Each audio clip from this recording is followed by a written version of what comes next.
Olá, aqui é o Alan Borges e hoje eu vou falar para você sobre as diferenças entre o consciente e o subconsciente.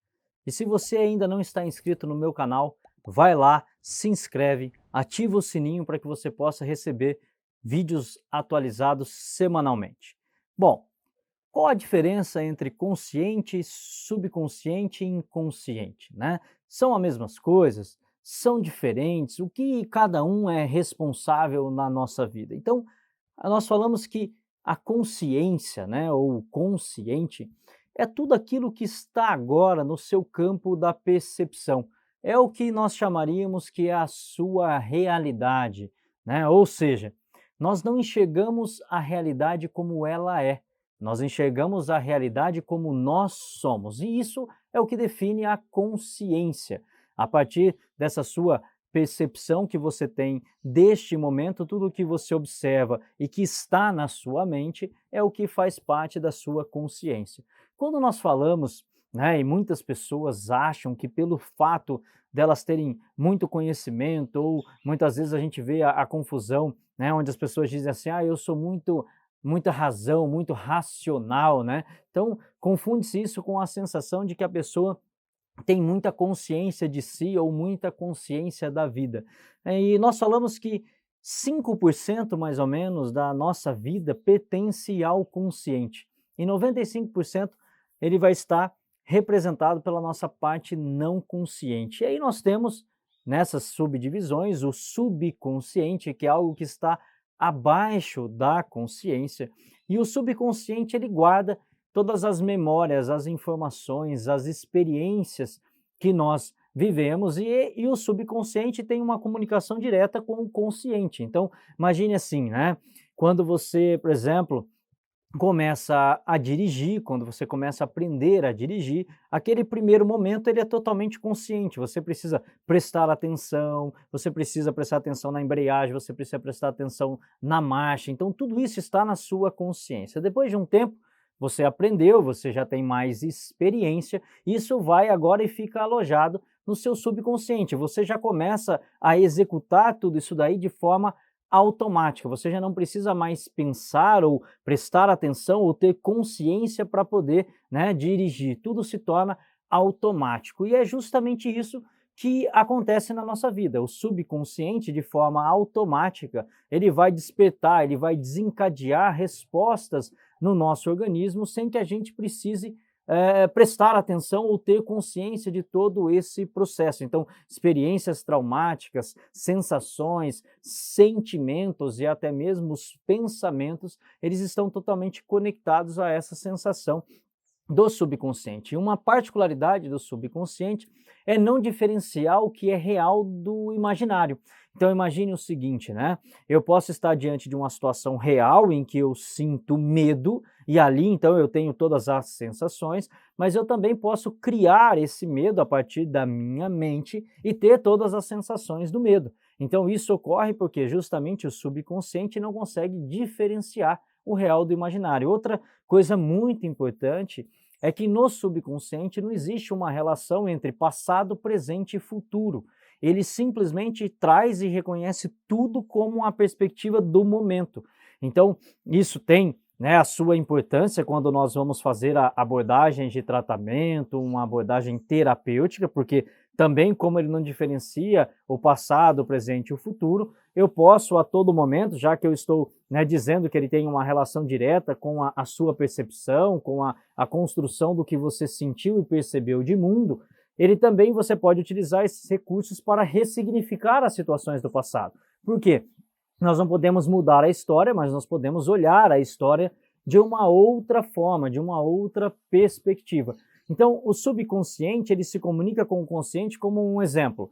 Você tem um número de telefone que você algum dia aprendeu, memorizou, ele não está na sua consciência naquele momento, porém, você pode acessar ele através de um pensamento e isso que está guardado no subconsciente vem para a consciência e você lembra desse número. Por isso que a gente diz, então, que há uma comunicação direta entre esses dois compartimentos. E nós temos o inconsciente. O inconsciente já é uma outra perspectiva, né? O inconsciente Na verdade, é tudo aquilo que aconteceu, ele guarda traumas desde a infância, né? Ele está ali e nós chamamos ele de inconsciente porque justamente é como se ele fosse um compartimento protetor da consciência. Então, tudo que está no inconsciente é como se de alguma forma ele tivesse que ficar guardado ali para que a consciência não pudesse acessar aquilo, para que de alguma forma você não tivesse a noção real ou a perspectiva real com o objetivo de proteger você daquela dor, daquele trauma. E muitas vezes, né, é justamente esse inconsciente que vem despertando respostas no seu organismo sem que você perceba. Né, diante do olhar que nós temos das leis biológicas, do conceito da nova medicina germânica, é justamente essa abordagem que nos chama muito a atenção, esse compartimento que para nós é extremamente importante. Porque essas experiências traumáticas, isso que foi sendo vivido ao longo da sua vida, ele vai se transformando em arquivos, né? Seriam como programas de computadores que vão sendo colocados, né? E de alguma forma eles vão sendo acionados de acordo com as necessidades de sobrevivência. Eles seriam respostas um pouco mais instintivas, né? Justamente para que diante de uma situação, isso é muito importante, quando nós passamos por um evento, e normalmente esse evento ele tem que ter como característica algo inesperado.